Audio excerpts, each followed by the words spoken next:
Fala pessoal, beleza? Nesse vídeo a gente vai falar sobre 7 linguagens que você pode aprender para ganhar dinheiro em 2025. Para começar, na 7ª posição nós temos o Python. O Python evoluiu bastante e atualmente é uma das tecnologias mais utilizadas para machine learning, para trabalhar com grandes volumes de dados. E agora com o advento da IA também, ele tem uma integração perfeita com o IA. Enfim, é uma linguagem incrível e que está em grande expansão. Tem várias bibliotecas que são amplamente utilizadas para aprendizado de máquina, como o TensorFlow, o PyTorch, o Scikit-learn, enfim. Tem um monte de ferramentas no ecossistema Python que está em ampla ascensão e que são bastante utilizados. Além, é claro, da sua importância na AI. Mas não para por aí. Tem também os frameworks para web, como o Django e Flex, que também são bastante poderosos. E claro, se você vai trabalhar com grandes volumes de dados, tem o Pandas, tem o NumPy e tem o Matplotlib, que são ferramentas bastante interessantes nesse sentido. Então, se você quer trabalhar com o que está na vanguarda de tecnologia, Python talvez seja uma boa escolha. E agora na 6ª posição nós temos o Java e as linguagens para JVM. O Java é amplamente utilizado, uma das linguagens mais utilizadas no mundo. E as linguagens do seu ecossistema também, que rodam na JVM, também estão em ampla ascensão. Dentre essas linguagens a gente pode destacar o Kotlin, que talvez seja a que está mais popular atualmente.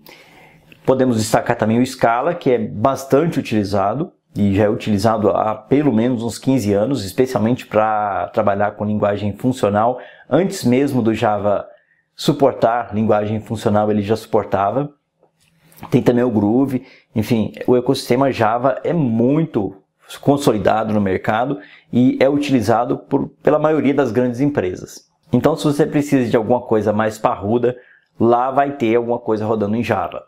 Já foi bastante usado no Android e hoje foi substituído pelo Kotlin, que também roda na JVM e é usado em todos os aplicativos Android praticamente que estão sendo criados atualmente. Então é uma boa opção de aprendizado. E também tem o Groove, que é usado principalmente para construção de scripts de integração contínua, continuous deployment, DevOps, enfim, todas essas coisas. E claro, o Java não parou de evoluir, né? Então hoje a gente está na versão 21 do Java, já tem as versões não LTS, eu acho que já está na 23 ou 24, se não me engano. E tem a versão 25 que vai ser lançada, se não me engano, também em setembro e está em constante evolução. Na 5ª posição nós temos o JavaScript e os frameworks que foram desenvolvidos em cima do JavaScript. Dentre eles a gente pode destacar o React, o Angular, o Vue.js e, claro, o Node.js. Então, aprendendo JavaScript, você vai aprender a base para os principais frameworks do ambiente, do ecossistema, melhor dizendo, JavaScript. Na verdade, a gente pode dizer que tanto o Python, quanto o Java, quanto o JavaScript se tornaram um ecossistema em si. Ele surgiu inicialmente focado na parte front-end, mas depois que criaram o V8, o JavaScript migrou para back-end também. E hoje a gente tem um Node que é desenvolvido visando justamente trabalhar com aplicações em back-end. Então, se você aprender a trabalhar com JavaScript, você vai ter oportunidades tanto para trabalhar com aplicações front-end. Se você está começando, front-end é a parte que o usuário vê e back-end é a parte em que as coisas são um pouquinho mais... como eu diria, onde as coisas são, como as coisas são montadas efetivamente. Então você vai ter oportunidades nesses dois meios, tanto no front-end quanto no back-end. Na 4ª posição nós temos o SQL e a gente pode colocar junto com o SQL o NoSQL, mas se você está começando, foque no SQL que você já vai resolver a maior parte dos seus problemas. E aí você deve estar pensando, Leandro, mas você está falando de linguagem e aí você vem com o SQL? Sim, pessoal, o SQL é a base sobre a qual a gente gerencia dados e é usado desde os anos 80, pelo menos, para armazenar e gerenciar dados. Então, aprender o SQL é algo fundamental para todo desenvolvedor. Então, você pode escolher uma linguagem que eu listei antes e aprender também o SQL. É quase que obrigatório aprender SQL. Existem várias versões de SQL, existe o SQL para o Oracle, para o SQL Server, para o MySQL, para o Postgres, enfim. Mas no fim das contas, cerca de 75% a 80% da sintaxe é igual. Então o que funciona em um, provavelmente vai funcionar em outro, com leves adaptações. Então é uma ótima oportunidade e uma ótima aposta você aprender a trabalhar com SQL. E além disso, existem ferramentas modernas para data warehouses, como BigQuery, Snowflake. Você pode trabalhar com data lakes.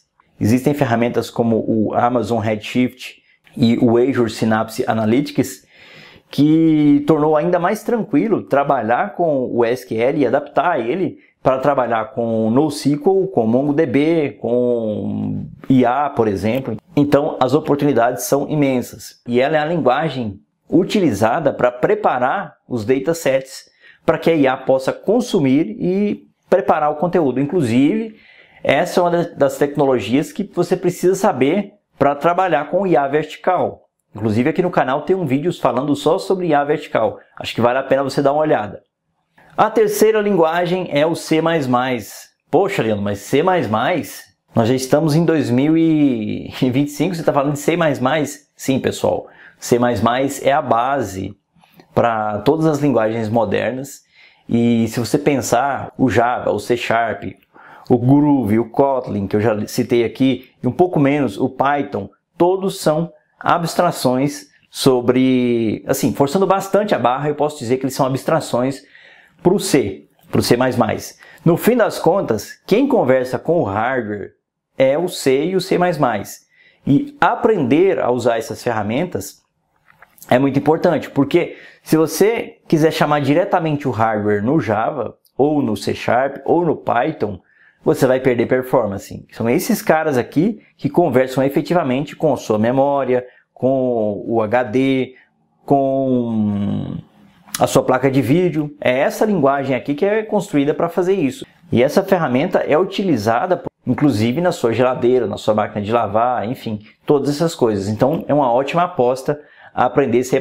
Inclusive, na época que eu estava começando, essa era a linguagem que nós utilizávamos para aprender a programar. Aprender lógica, aprender estrutura de dados, aprender orientação a objetos.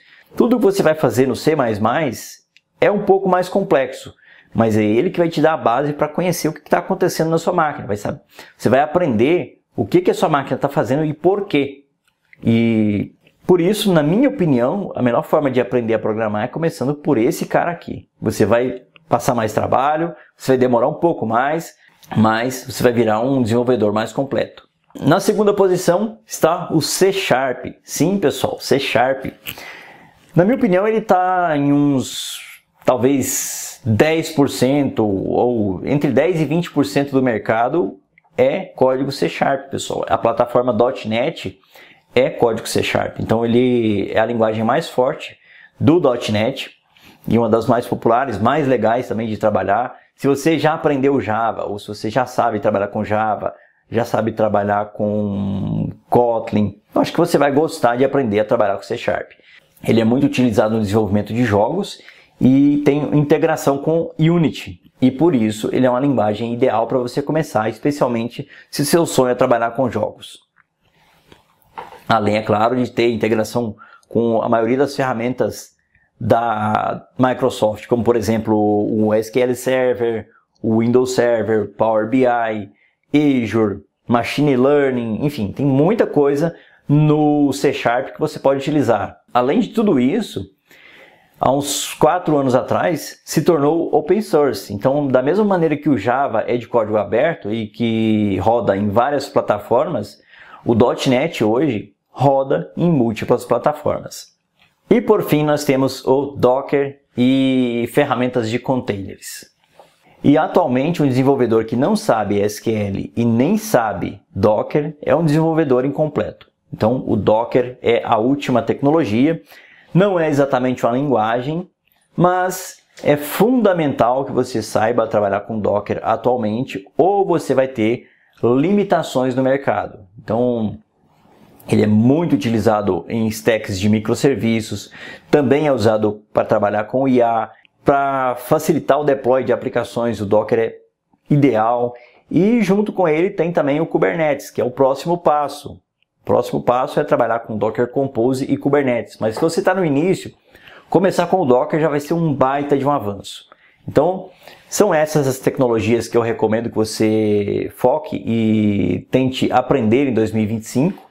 Claro, você não vai conseguir aprender todas, porque é muita coisa. Você vai focar em uma, vai zerar ela, depois você volta em outra e zera elas. Enfim, você não precisa escolher todas, mas o ideal é que você escolha uma e se aprofunde ao máximo nela, domine, para depois partir para outra tecnologia. Beleza? Então, aprendendo uma dessas linguagens, você vai aprender outras tecnologias relacionadas a esse ecossistema. Então, independente da linguagem que você for estudar hoje, você acaba tendo que conhecer um pouco de SQL, e se você quer implantar a sua aplicação, você vai precisar aprender um pouco de Docker. Então, você vai ter que escolher pelo menos SQL e uma linguagem, e, se possível, Docker, SQL e uma linguagem. Beleza, pessoal? Então, são essas as linguagens que você deve aprender. Então, recapitulando, na 7ª posição nós temos o Python, depois o Java e as linguagens para JVM, em seguida o JavaScript e os frameworks modernos como Vue, Node, React, Angular, depois o SQL, em seguida C++, C# e, claro, Docker.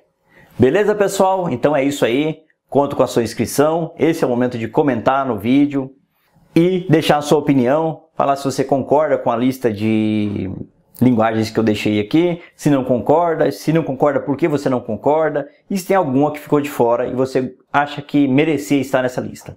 Beleza? Então é isso. Até um próximo vídeo.